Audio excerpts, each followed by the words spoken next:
ప్రతి ఒక్క ప్రొడ్యూసర్ బయట నుంచి అప్పు చేసుకొని తీసుకొచ్చి పెడతాడు.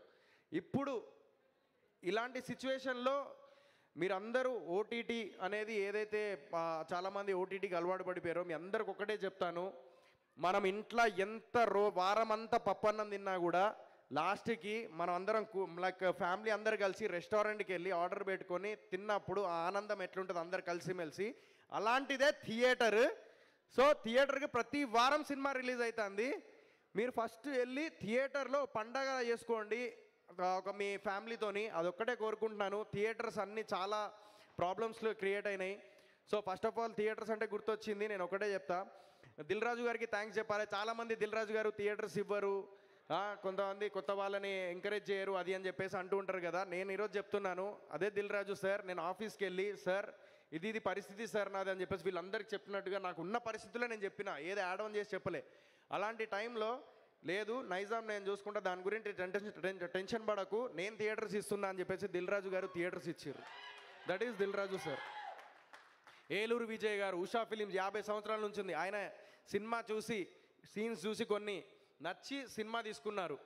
సో ఇవన్నీ నేను ఎందుకు చెప్తున్నానంటే బేసికల్లీ ముందుకు వెళ్తున్నప్పుడు అందరూ డైలాగ్ కొట్టచ్చు, నేను కష్టపడతా, నేను ఒక్కడిని నాది నేనే లేపుకుంటా, నాది నేనే ఇది ఉంటా అని చెప్పేసి అంటూ ఉంటాం.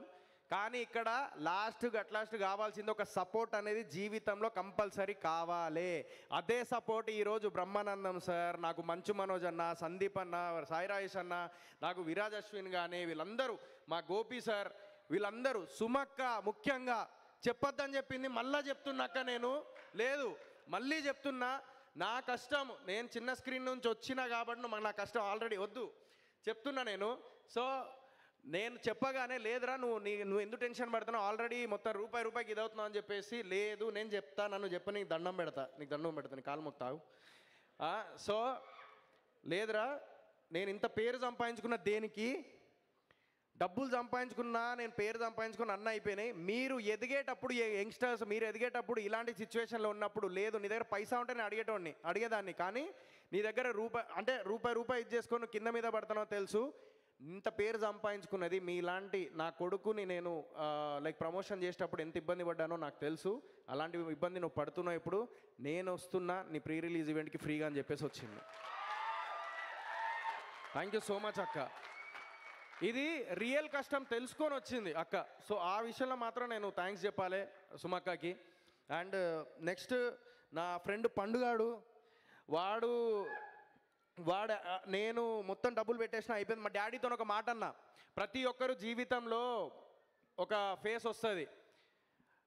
నేను నిజం చెప్పాలంటే లైక్ ఒక్కొక్కసారి సెకండ్ థాట్స్ వచ్చినాయి. ఈవెన్ సందీప్ అన్న కూడా దుబాయ్లో చెప్పిన రోజులు ఉన్నాయి, ఇవి దుబాయ్లో చెప్పాను నేను. సెకండ్ థాట్స్ వచ్చినాయి. ఒక్కనే 4 గోడల మధ్య కూర్చొని నేను మొబైల్లో నేనే సెల్ఫీ వీడియో తీసుకొని ఏడ్చిన రోజులు ఉన్నాయి. నేను ఏం చేయాలో అర్థమైతలేదు. అందరేమో లైక్ అరే ఈడేంది డిఫరెంట్ సినిమాలు తీసిండు, ఓకే, బట్ నెక్స్ట్ ఈడు సినిమాల్లో హీరోగా నిలబడతాడా. కొంతమంది ఏమో టీవీ ఇండస్ట్రీలోనే ఉండిపోరా, నువ్వు అక్కడే ఉండిపోరా, లేకుంటే ఇది కరెక్ట్ కాదు ఇది అది అని చెప్పేసి అన్నారు. బట్ మీ అందరికి సింపుల్ ఎగ్జాంపుల్, ఈరోజు సోహెల్ అనే వ్యక్తికి ఇంతమంది ధైర్యం, నా ఫ్రెండ్ గారు పండుగాడు కానివ్వండి, పాషాబ్ గారు కానివ్వండి, లేకపోతే ఇంతమంది నా కోసం వచ్చారు కదా, ఇదే నా ఆన్సర్. ఇంతమంది వచ్చారంటే ఓకే ఈడు